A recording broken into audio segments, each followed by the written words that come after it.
Hello, hello. Hello, how are you? Long time no see. I know. I love it. We see each other nowadays all the time. Don't you love events? I know. It looks like you're back home or home here in Michigan.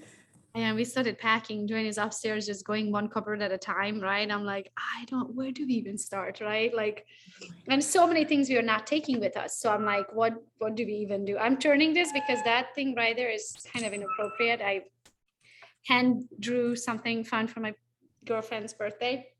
And yeah, it's not appropriate for our presentation today. So I'm excited that you're here and you're going to share your knowledge. Congratulations for being an icon agent. Thank you. Your first year, right, with us? Yes. Real estate first year, but first year with Yeah. us. Yeah. So that's that one because you actually took a kind of a long time to think about coming over, right? And have you ever had a chance to like earn your cab back at any of the other brokerages that you were with? No, but I love the fact that you remember it took me so long. It did. I mean, not even had to talk to you, really, don't take it that way, but I even talked to you, right? Like you were actually sponsored by Amy, not me. But I still saw you a couple of times at events and we talked multiple times before you made the decision to come over. And I just remember thinking about it. I'm like, I don't know what's important to her because it's clearly not money. Because if it was money with your production, you would have came over a long time ago. So I don't know if it was like and this conversation is not about why you didn't come to eXp. It just kind of occurred to me, but I'm excited that you earned your cab back. Thank you. Thank you. Congratulations. High five. Good job, girl. So, how did you do it? How did I do it?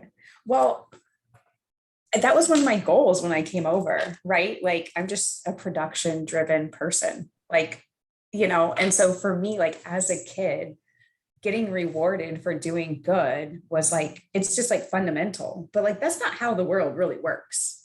Like, it's just not, right? Like the bad kid usually gets more love and attention and money than the good kid, like you did a good job. Now keep going on. Right. And so like at other places, you just keep selling and selling and selling and you keep giving and giving and giving. Right. And so that was like probably one of the big things, like, okay, I'm going to switch over and I'm going to work my ass off and I'm going to reward myself. The company's going to reward me for working hard and I'm going to get it back.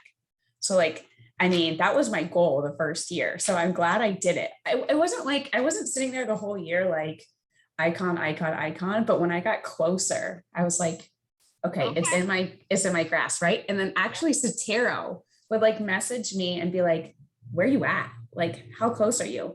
And I'd be like, I don't really know. He's like, how do you not know this? Like, you need this number. So I was like, dang it. And he checked in a couple of times to the point where I was like, I better break out the Excel spreadsheet and like figure this out. And then it was like really figuring it out, right? Like there's some nuances. Like I double dip some of my deals. That didn't count if you double dip it, like it had to be worth so much. So I learned a lot. As I like to say, there are rules to the game and you need to learn how to play it. Yeah. Yes. You learn how to play the game. So when is your anniversary date? So what month to what month? Yeah. So I came over middle of March. So it's April 1st. Okay. So April 1st to April 1st. How long, which month did you end up iconing in? March, like down to the wire. I think I had 5 deals pending in March and it was like, if these don't all close, then. Oh, I love it. So Yasmin is our 3 times icon agent just because she's been with us much longer than you did, right? So in the first year, her anniversary date is June 1st. The first year she called me on May 31st, right? The day before. And she goes, I closed the deal today. Is it going to make me icon? Because I'm not going to. It was a Friday, I think. She goes, I'm not getting paid until Monday. So he's like, is this going to make me an icon or not? And I said, as long as you close it on May 31st, it will make you an icon, right? So it took her to literally down to the wire, like last second, the first year. The second year, it took her 9 months. And the third year, it took her 6 months. Wow. After you do it once, right? Then you're going to be like, okay, I get it. And then you also structure your deals a little differently, right? So you're like, I have a referral. I might send it to an outsider because then I get 100%. Yeah. Right. So it's like, absolutely. There are rules to the game, right? And you have to learn to play it. So, okay. So let's back it up. If you looked at, so how many deals did it take you to icon? So it took you 12 months, 30 deals. Yep. 33. 33. Okay. So let's divide the 33 by 12. So it's 2.75 deals a month. So you know that if you can close, and what's the average price range of that for you? It's like 200. It's about 250,000 if I look at it broadly, because I sell vacant land, I do leases. So if you take all that down, So as long as you sell 2.75 of homes at 250,000, you're going to be an icon agent again. Yeah. So now you can just do it again and again and again. Love it. Okay. So if you looked at your last 5 deals to keep the thing easy, right? Where did they come from? Yeah. So I actually have, can I share my screen? Oh, that would be awesome. You came prepared. Love it. Let's do it. Okay.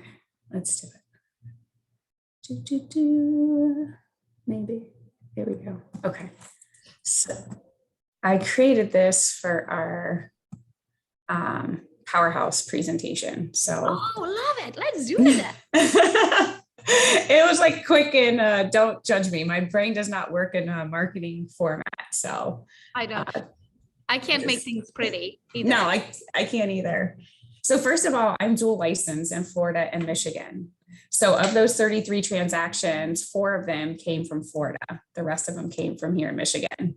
Oh, I didn't know that. Yes. And I live here in Michigan full time, but I'm from Florida. So, my sphere is from Florida. My husband's is from Michigan. And like everybody, like yourself, has a vacation home in Florida that lives in Michigan. So it just makes sense. And if they don't have a vacation home, they want one, or they want an Airbnb. So it's just like, well, how many times am I going to be like, I can't help you, I'm going to refer you? I'm like, no. That's awesome. So when did you get your license in Florida? Last summer, during the summertime. And if I could go back, I would have flown to Florida, stayed there for a week and a half, went into the class in person and knocked it out. But I was here doing it like self-paced during, like I have 2 kids, I was managing my business. So it took a really long time. And so I had people that were waiting on me to get licensed in Florida so I could list their house. Got it. Well, you got it done. And now you have 2 licenses, 1 cap, 1 cut. So both of those states transactions can go towards that 1 cap and your icon faster. Yeah. And it's the same, the same systems and everything. So people who are like dual licensed with different brokerages, like I don't get it. That'll work, right? Yeah. Okay. So I believe like we're a product of our efforts and our journey. And like our journey is kind of, it's just our journey and it makes us who we are. So this is important because I think a lot of people don't understand what it takes to, and everybody builds differently, right? And so my squad is like, it's the foundation of where I've gotten. So number 1, like this is just a picture of us at the Rise Retreat. So I think that my business really changed and has grown and continues to grow because of the group of Powerhouse, because of the Team Go-Go group, because of Fast Forward. And it took me a long time, but I'm glad I really studied where I was going and who I was joining. And just that's been great because I've been able to, pick up things that I wouldn't have been able to pick up to like grow my business and learn. So that's really important to me. And then my husband, the question, and we'll get to it, is where do most of your deals come from? My husband is my biggest fan. He's my biggest advocate. He's my biggest resource. Like, we're at this past Saturday where we went to one of his friends' houses from high school. And I don't know these people really well. I've probably met them over the 12 years, some of them more often. And he's like introducing me to people. And his introduction is like, this is my wife. She's a realtor, it's very, and so like, that's just how he is all the way through. So, and then as far as like time blocking, because that's like a big thing, like how do people run a business, especially when we have little ones? I have 2 girls that just turned 3 and 11. And I made the decision long before I was even a realtor, my past career, that if I was going to leave the house, 7 days a week or 5 days a week, then I wanted to have a nanny there to provide one-on-one childcare, right? Like I didn't have to worry about their well-being. I know they're being loved and taken care of. And so I have a full-time nanny that comes Monday through Friday. And that way I'm able to, leave the house and do my business. And I don't have to worry about, the children, they're well taken care of. And then, I don't have it on here, but my first hire was a transaction coordinator. So I think if people are trying to figure out how to go from, like 1 or 2 transactions a month to more, it's like key to have a transaction coordinator. And then it gets to the point where like, okay, that transaction coordinator is freeing up your time so you can go get more business, but now you're running around more, like you're showing more houses, you're getting more listings, I stage my own properties, meeting the photographer there and all that type of stuff. So I recently asked my sister-in-law to help be my like staging assistant, and recently even asked her to like kind of take on stuff like, hey, can you run? And I started doing door hangers around my listing. So like, hey, can you run and go do these door hangers just listed? Can you do these door hangers open houses? I forgot to put, because I'm terrible, right? Like I forgot to leave my sign there. I forgot booties, or I forgot this, like, scattered. Yeah, I mean, salespeople are not, I mean, I guess I can talk for every salesperson, right? But we are not necessarily the best at the details. Right. Like exactly. This is what we're doing. This is where we're going. How the heck we going to get there? I don't know. We'll figure it out. Right. And we do need that help because I couldn't even, I wouldn't know how to tie my shoe if I didn't have Christy. Right. And everybody else that we have help us. Oh gosh, I don't even know. Now we have like 40 DAs and director of operations and like name it, we have it, right? But at first, when you're running your own business, we are not good at details. So if you can afford to like hire it out so you can make your sales and marketing skills even better with the details, it will skyrocket your business. For sure. And then you start to get anxiety because you're like, did I do this? Did I not do this? You're waking up 5 o'clock in the morning. Oh shit. I remember the very first time. I mean, I remember like it happened yesterday. It probably happened like 7-8 years ago. I set up, it was like 5 o'clock in the morning. I had a 9 o'clock closing and I was like, oh, I never scheduled the final walkthrough. And it was the first closing in the morning, right? It's a 9 o'clock closing. So when am I going to call the listing agent at 6 in the morning? Be like, can we get in at 8:30? Like, right? Like I was like, it's not okay where the quality of your work will give because of the quantity of your work. You never want that to happen because it can take you 10 years to build a brand, right? And it can take you 3 seconds to ruin it. Yes. Yeah. That's why that like transaction coordinator and my first hire of the transaction coordinator was not the one I have now. So I also think, for us, it's like that control thing, to give up control. Oh yeah. Right. So like, I finally ripped that control Band-Aid off and I was just like, I asked, a local agent, hey, who do you use? And I just went with her. I didn't interview or anything. And she wasn't a full-time transaction coordinator, but I'm a full-time realtor who was trying to grow a business. Yeah. So, I think it's okay to like make that first hire and realize that it's not the correct first hire. And then you should. And we learn through mistakes, right? And that's why I think sometimes people are too afraid to taking action because they're like, what if I mess it up? Or what if this is a bad decision? And what if, right? Like you don't have that luxury. You look back one day and be like, well, that was stupid, right? Yeah. And then you move on and you learn a lesson from it and you don't do it again. Right. That's the whole point. That's how we grow as humans, is we make mistakes. We'll hopefully learn from the mistakes and then you move on and not make that mistake, and you make different levels, different devils, as Veronica says, you make bigger mistakes at a bigger level, right? Yes. We're constantly growing, and it's okay to hire the wrong person and fire. And then next time you know who to hire because you learned from that first experience. For sure.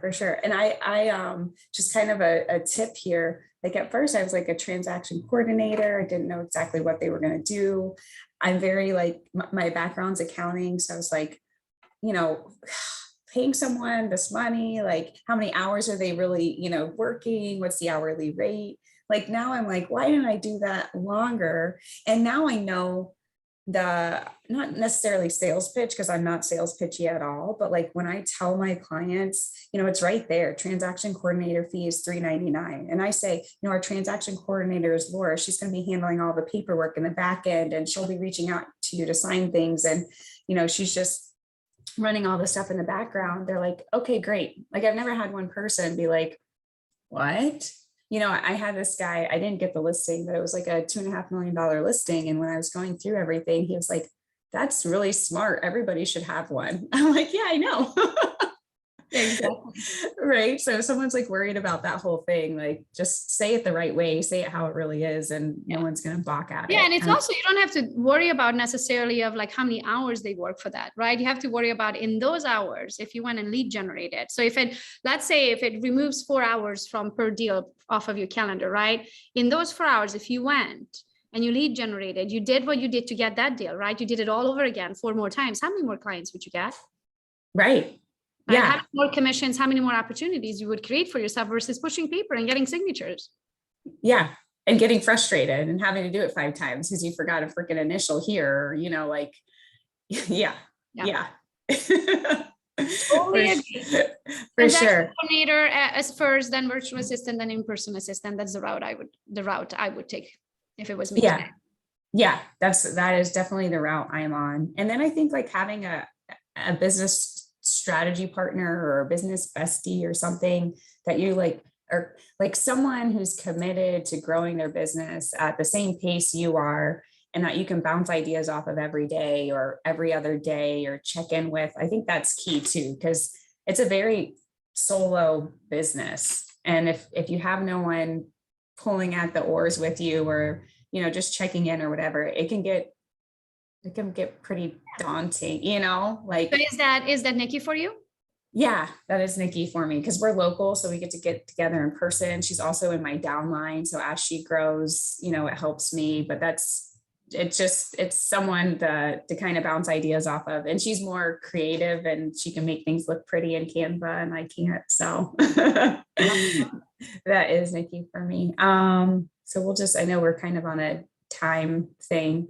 So something that when I was doing this presentation, Amy stopped me on is when I first got into real estate, I had this 1980s house with a big mirror in the bathroom, like super outdated, right? And so I took a marker and I wrote, there's a song, I'm all the way up and nothing can stop me.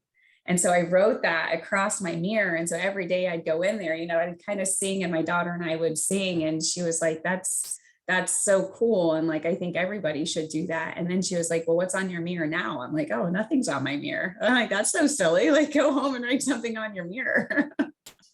Yeah. So what makes you, I guess, did you always believe in yourself even before you ever sold the house? Yeah, I did.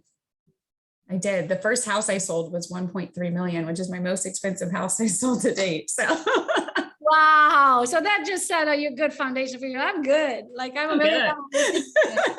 So what would you say? What do you think your belief in yourself comes from? I was just born with it, honestly. I mean, I've just been always a hard worker, right? So like, that's just, yeah. I mean, my parents really instilled like hard work, but I was just born with it. I wanted to satisfy my parents. I wanted to work hard, like getting all A's, you know? That's me too. It's my story. I didn't get that love and affection from my parents. So I thought, don't get me wrong, they love me their way, right? It's just not the way that I needed to hear it. I have to hear it. They don't say it. They do anything for you, right? But because I believe I can do anything, somebody doing something for me, it's not my love language, right? I have to hear it.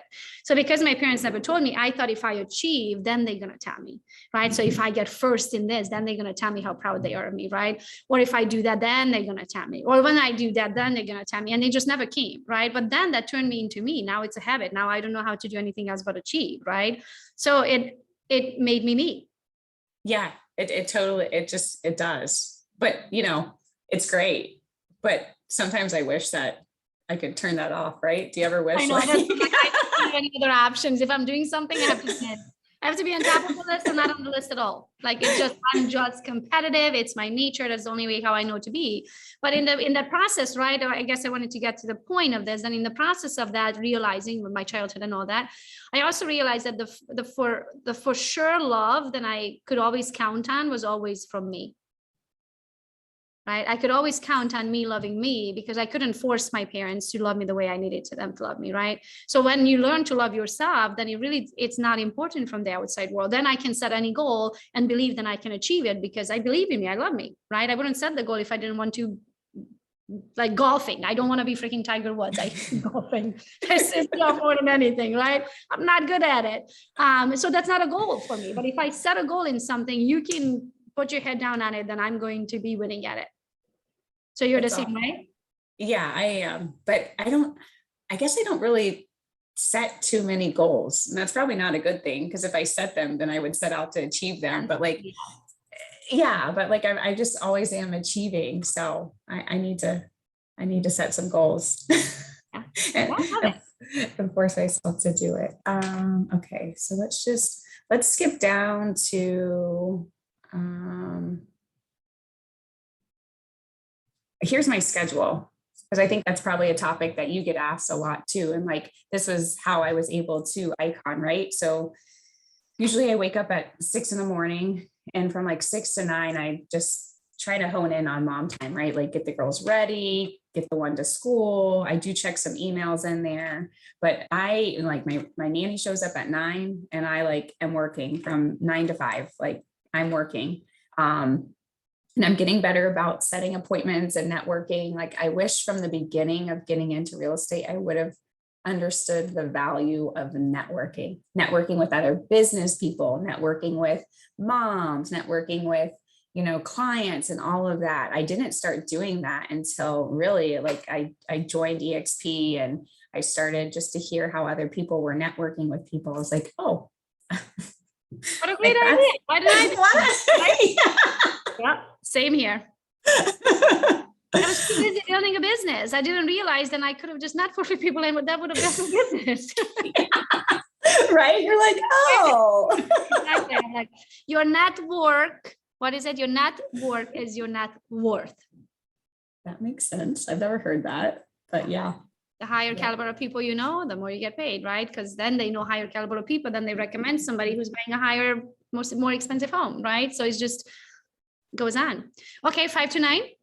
Yep. So 5 to 9, it's both, right? Because when you're in production, 5 to 9, you're out showing houses if you're working with buyers, because not all of them, so you're doing that. You're also negotiating, because sometimes the seller doesn't get home till 5. And if you're negotiating an inspection, you're negotiating appraisal, whatever it is, I mean, you just have to be available. I know some people like clock out and put their phone away, but I don't know how you do that successfully running, multiple deals a month. So, but then you have the mom time in there too. So I try to balance that. And then once the kids go to sleep, I'm back in checking my emails. I'm submitting docs if I need to. So, I mean, that's how I was able to do 33 deals in a year. So do you try to, because I see a Saturday and Sunday schedule there. So I don't see a lot of weekends with family. No, I mean, I'm trying to get better at it, but if you have a listing, I'm working on, I got to hold it open. One, to generate more business for myself, right? And because I made a promise to the seller that I'm going to get their house sold, and the crazy market that we had where houses were getting listed on Friday and, multiple offers by Sunday, it was best to hold it open that weekend to get the most amount of buyers through and get it sold, right? To get multiple offers, although we're shifting. So I feel like we're going to be holding more open houses. And then, and I think this is the time then when you want to look at your calendar, right? Because every listing should get you 2 buyers. Okay, so now that one listing that you got, that one deal, you should really equal to into 3 deals, meaning you're going to sell this and collect commission on the listing side, right? Then ideally, you might even find a buyer through your open house. And then you're also going to find at least another buyer through your open house who's not going to get the deal on this one, right? But there's going to buy a house from you at some point around the same price range. So what you want to look at, which I eventually was like, okay, I'm losing a lot of business, but not having the time, because also what's going to happen, let's say you have your 3 leads or 3 deals this month, right? But they all listings. And you all listed them this week.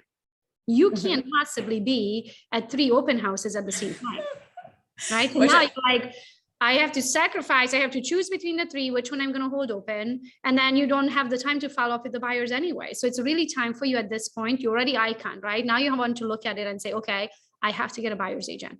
Because now that buyer's agent is going to hold it open, it's going to give your Saturday open. But that buyer's agent is going to get 2 buyers out of that, which is going to give you 1 more full commission. Because if you split it at a 50-50, right? But it gave your weekends back with your family.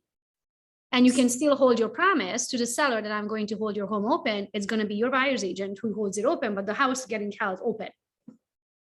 And that's exactly the point I'm at. And I've, we just got back from Summit, And that was a conversation I had with like 3 different people. Okay, what is your structure? How do you do this? Because yes, you're actually, you do start to just leave deals on the table and it doesn't make sense, right? Like, and then you can't do this. Like, I remember one of my girlfriends saying, he's like, I have 4 summers. And I'm like, what do you mean you have 4 summers? She's like, I have 4 summers left with my kids. And I was like, oh, right? Like, does a real estate deal worth it for you? When you look back and you say, when they were 12 and 13 and 14 and 15, I didn't spend a summer like anything with them because my husband took them to the lake while I was holding open houses. Like, is it gonna worth it? oh, sure. It's not gonna worth it, right? I'd rather sacrifice that deal and lose 50% on it. So it's that even though you're technically gaining 50% for something that you didn't invest time into, right? But then you're gaining that time with your children that you didn't have, right? And then when they move out in 4 years, if you think about it, I have 4 and 3 years with my kids. 4 and 5, sorry.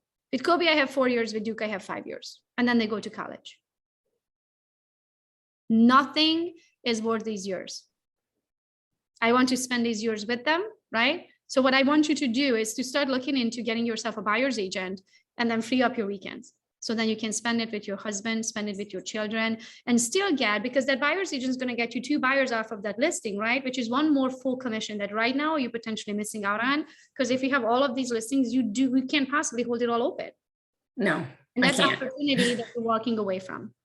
Yeah. So it's gonna give you time back and more commission by getting a buyer's agent for yourself.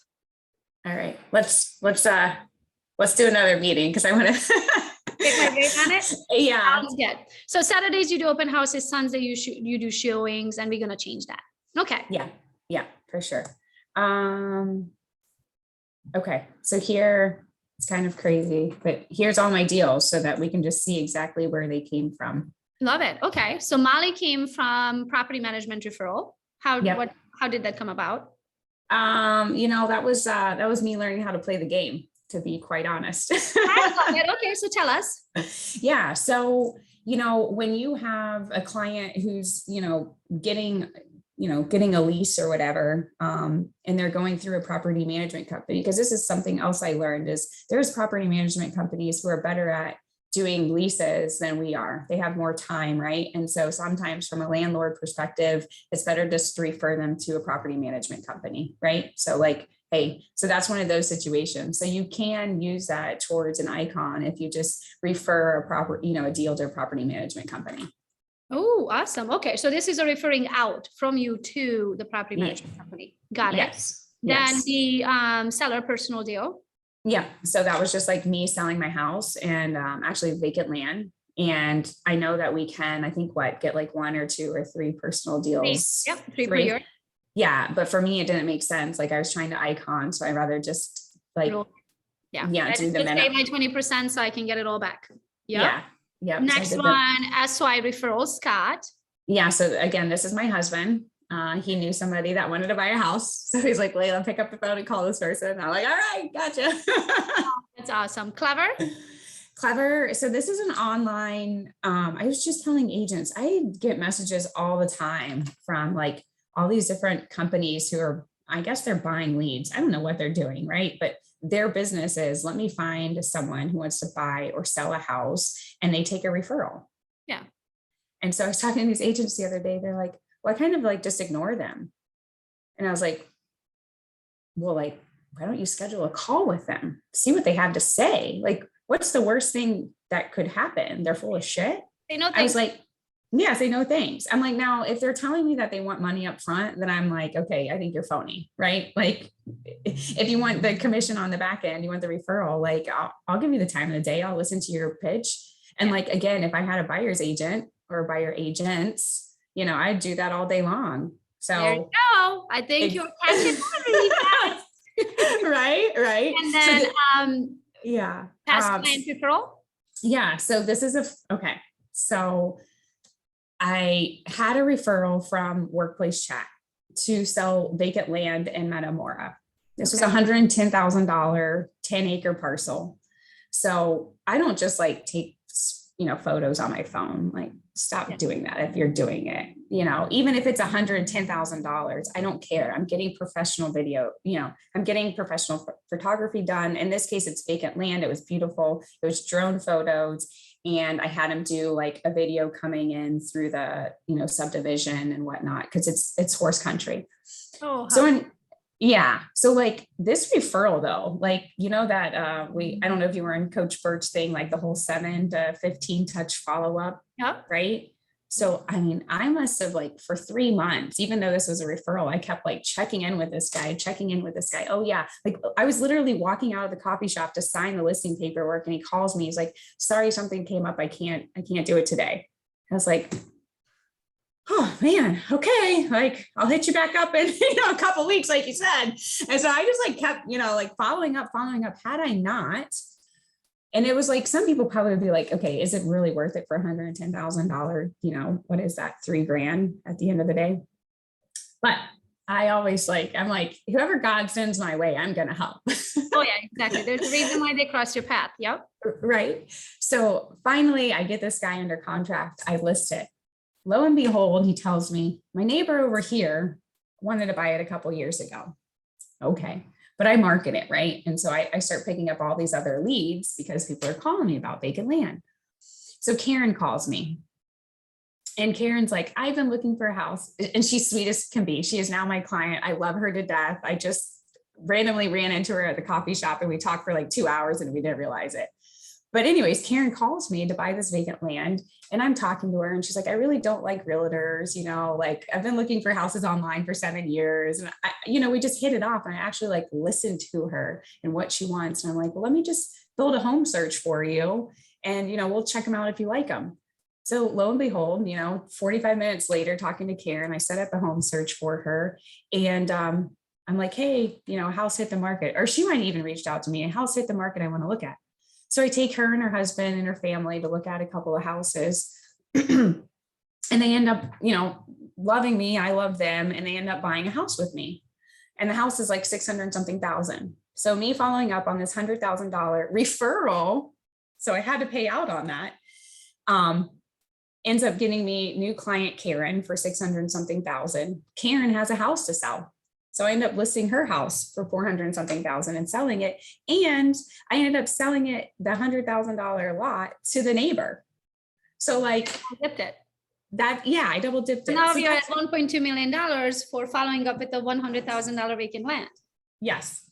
So I mean, that is like the story to like tell every agent that's trying to figure it out, right? Like, don't just, same thing. I had a client when I first got started, they needed a rental property in Rochester right away. I think their budget was like $1,000.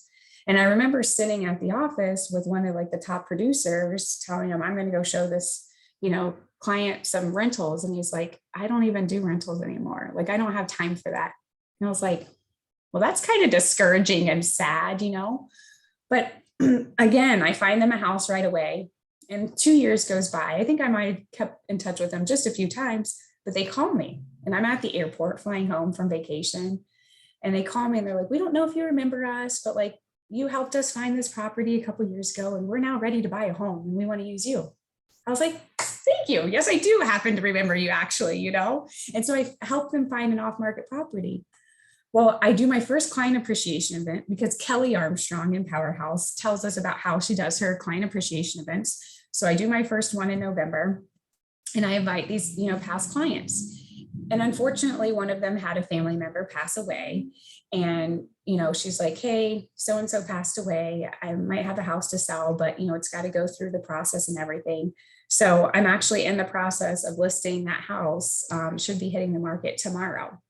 So like all of my, all of the deals like snowball, right? You're saying like, yeah, the first year it takes you a year to icon. The next year it takes you 9 months, the next 6 months, because if you follow up, and I believe like I provide value to my clients, I serve them. Like I'm not following up like I'm supposed to, like Coach Burt says, 7 to 15 times, right? Like truly following up with them. But I believe if you serve your clients throughout the process, if you listen to them, right? If you provide them what they need, if I'm serving a buyer and I walk into a house and they've told me like, we don't want this, we don't want this, we need this. And I walk into a house and they fall in love with it because it has a beautiful kitchen. I remind them Like, You hey, said you needed a finished walkout basement and this is on the slab. yes, right? And they might leave there disappointed, but when we close in the house that meets their needs and wants, they are so happy that that's the house they ended up in. And they remember those things. You know, like I'll point out things like if we're walking thing, I'm like, there's some cracks here. Like I'm not a foundational expert, but I learned one thing. Crack vertically, okay. Crack horizontally, run. Run. There's the door. Let's run. Fast, right? That's exactly right? Maybe never going to be fixed, right? So same, I agree that it is huge to form personal relationships and be a good listener. You know, try to figure out what they really want and need, and then be the expert to point out the things when they get excited and blindsided of something like, oh my gosh, the kitchen's so nice, that they forget that it's not in the school district that they want to be in. That was the only thing that was so important to them, right? But sometimes, I mean, there's that time where like, no, I'll never forget this client. So I made this guy and he's getting a divorce, right? And he wants a condo. And Oak Point only, he wants to go off Oak Point only condo. Okay, so I show him every single condo in Oak Point, right? And nope, this is wallpaper, this has oak cabinets, nope. Okay. So I'm like, okay, I know this, and it was like 250,000, right? So I'm like, I find this house in Pine Creek, not Oak Point, and it's 481,000. But through the many showings, and I showed them properties, I know what he likes, right? So I sent him this listing. I said, okay, first of all, it's not in Oak Point. Second of all, it's twice more expensive that you want to spend. Third of all, it's not a condo, it's a house. But I think this is what you want. I sent it to him. He's like, okay, let's go see it. I swear to you, Leila, we walk in on the front door. We didn't get 3 steps in. He goes, this is the one, let's sign. And today he lives in that house. It's not in the neighborhood. It's not a condo. And it's not the price when she was searching it.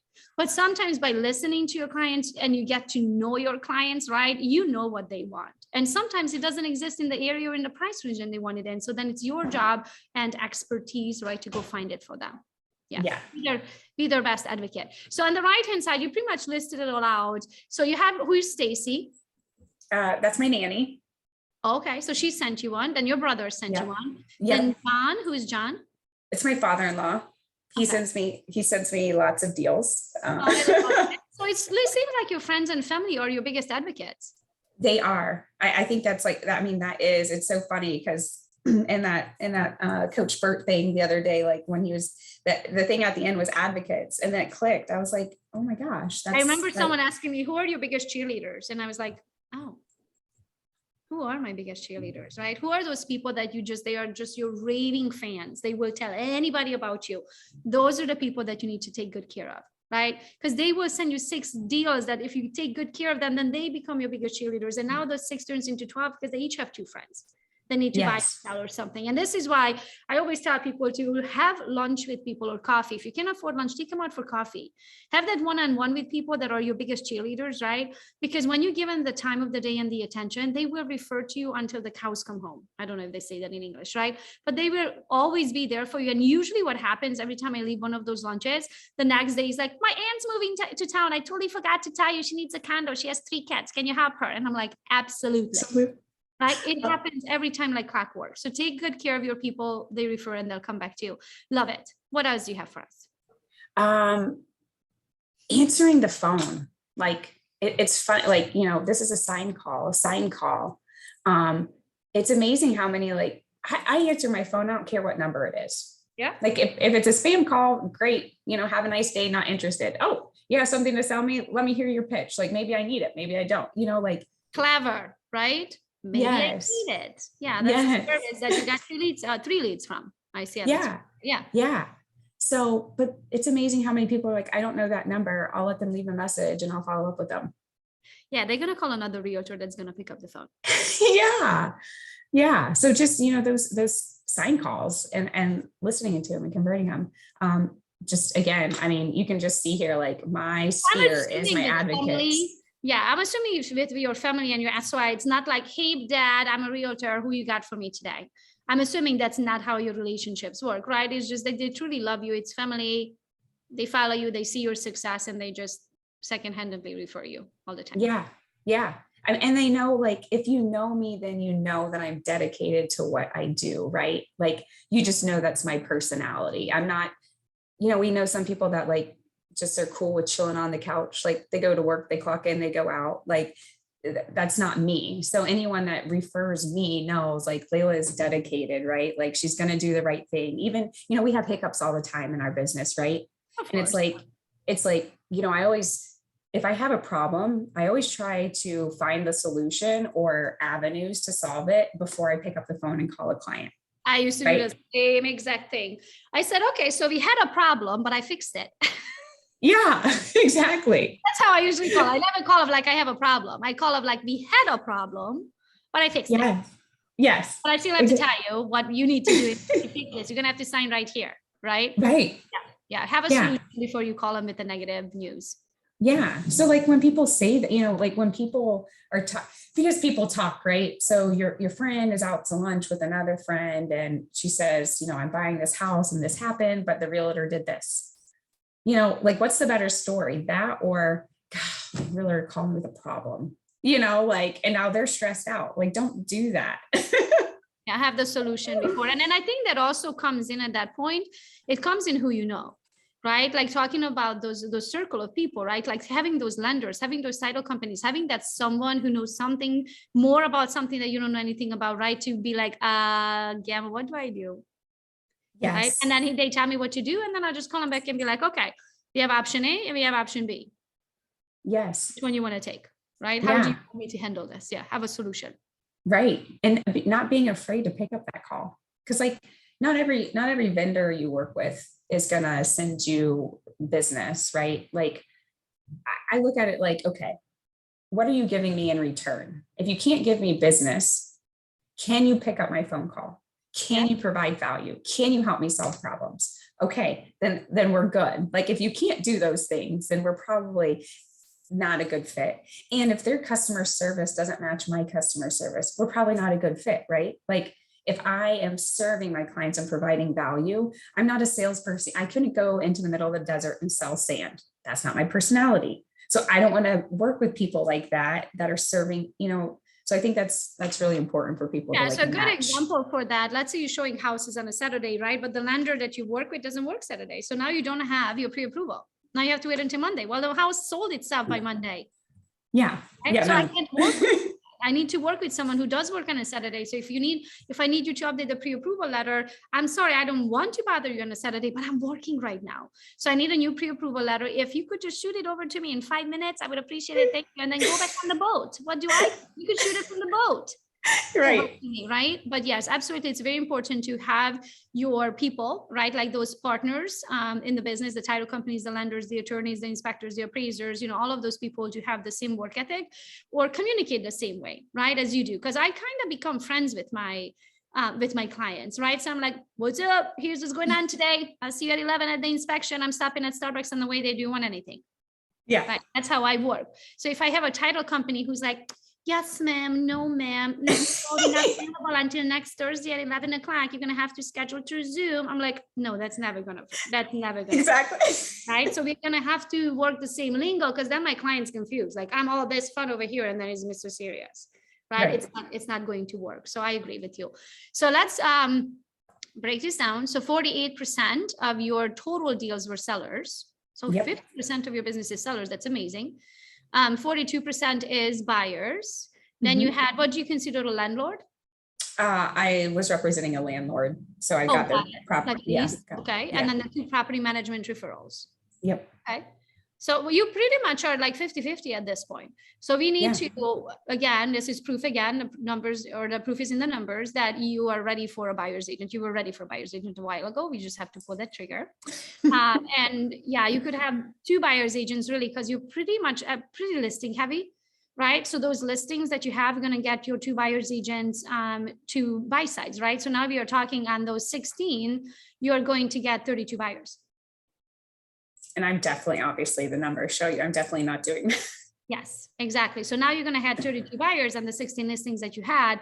It's a bit much if you're getting brand new agents to join your team, depending what caliber they are, right? To go from 0 to 32 in a year.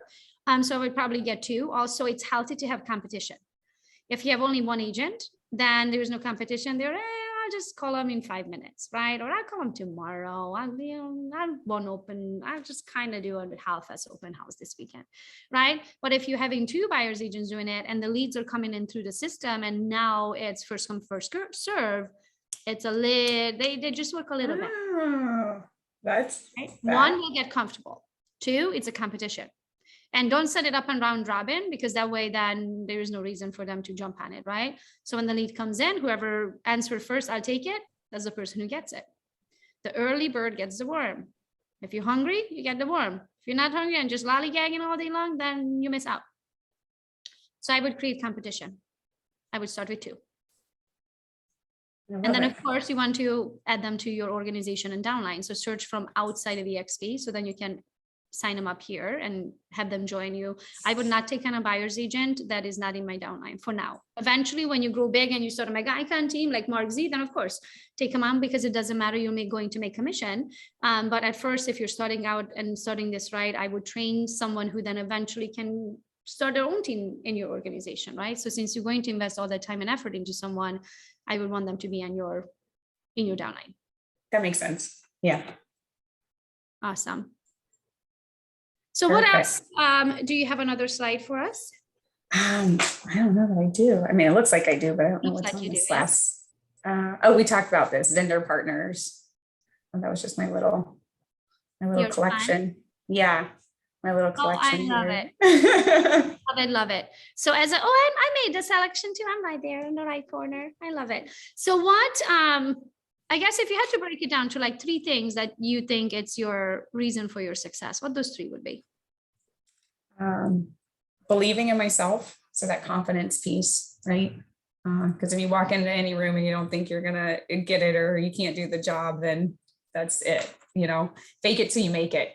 I mean, I think that's what I listened to when I first started. I think the quote that really nailed that into my brain was the one that if you believe you can, or you believe you can't, you're right.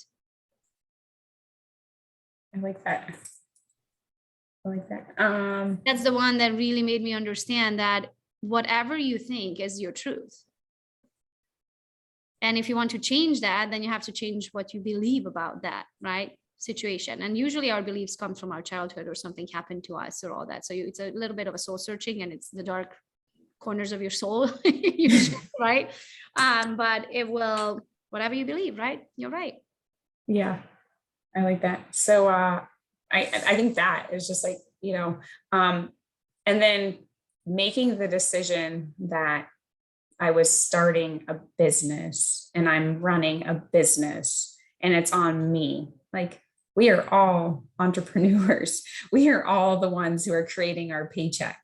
So to me, it's so sad that so many people get into real estate and then they like fail out. But then you talk to them and it's like, what were you doing? Like, the schedule is the schedule, and I'm getting better at my schedule, right? You should get better at it every day. So just like believing and understanding that I was the one creating this, and like, it's only on you to make that paycheck happen. So determination, if you want to do in a word, right? So confidence, determination, and then just serving, right? Like, again, if anybody comes across my path, whether it's that $1,000 lease or the $1 million sale, I believe that everybody's put in my life to serve. So I think those are the, serve, confidence, determination. I love it. I love it. Well, thank you so much for sharing your knowledge and your thoughts with us. Can you tell me, how can someone get a hold of you? So if they have any further questions, what's the best way for them? Oh yeah. So on Instagram, I'm Leila Modetz Real Estate. I should probably know this. Can you tell me again, Leila? Yeah, I think it's Leila Modetz Real Estate. This is terrible. Go. Modetz is Modetz. Z. Yes. Okay. So Leila Modetz, and then they can find you. Yep. They can find me that way. I'm on LinkedIn. I'm on Facebook. I just started TikTok. And then, my cell phone, I don't care. Like I said, I answer every single number that comes through. So that's a 863-528-9390. And then Leila at dreamhomecollective.com. So. Love it. Well, thank you so much for sharing your knowledge. I'm sure it helps someone out there that who needed to hear this today. I hope so. Take their business to the next level with your thoughts. I mean, you're amazing. Congratulations for iConning in the first year. And I'm just so happy to see you at all of the events and the trainings and stuff like that, because I know, I mean, knowledge is power, right? And the more you show up to every time I go something, I'm like, oh, even if it's the same message. Dwayne was just asking me, because I just went to pretty much the same presentation that I just went to with that mentor probably 6 months ago, right? So the same presentation, but I'm not at the same level, right? So the same message when you are in production versus the same message when you're starting a new business, or the same message when you're building a team, or the same message when you write, it applies differently. So you every time, even if you're going, like even just Tony Robbins, like I go to UPW, I probably did UPW Unleash the Power Within. I'm going again in November. I think it's going to be like my 6th or 7th time. And I'm going to Build, which is a mini Tony Robbins in August. And then I'm going to the actual Tony Robbins in November, right? So it's like it's almost like I'm doing the same presentation, but because you are at a different level and you have different needs, the message applies differently, right? So the learning is never done. And every level you're going to be like, oh, I didn't know that, right? And then you're going to learn something new. And I personally just love learning. I love being like, oh, I didn't know that. That's kind of cool. Did you know? And then I go and tell Dwayne, right? Like we have a lot of those type of conversations. So thank you so much for being here. I can't wait for next time you icon to be like, I did it in 9 months. I'm excited for you. If you want my 2 cents, you need to get buyer's agents. It's going to take you out to the next level. And you're so ready for it. You're more than ready for it. And that's going to give you back some weekends to spend with the family. Yeah, it's on my to-do list. So I'm going to reach out to your assistant and get on your schedule to hash that out. And then you create opportunities with other agents, right? That need your help and guidance, who needs your leads, and you give them the opportunity, gives them a paycheck, gives you a percentage of their commission, right? But it gives you back your weekends with your family. Yeah, for sure. Well, thank you for having me. Thank you for coming. Good job. Bye. Thanks. Bye.